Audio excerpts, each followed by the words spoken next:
Hello, today I'm going to show you how to set an out-of-office message in the new Outlook step by step. Let's get started.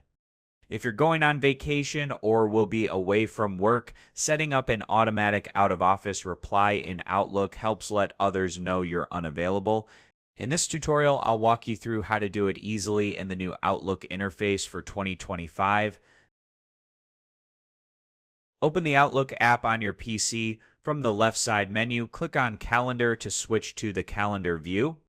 In the upper left corner, click New Event.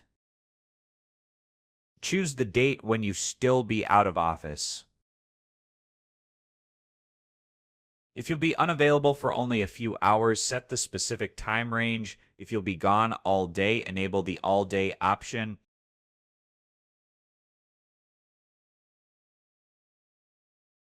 If you'll be unavailable for multiple days, click on the date range selector and choose your preferred duration. For more than 5 days, select Custom and specify the exact date range.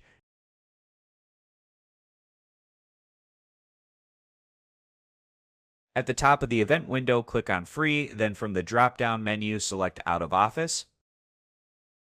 Add a title and optionally include a short description or message. Once everything is set, click Save.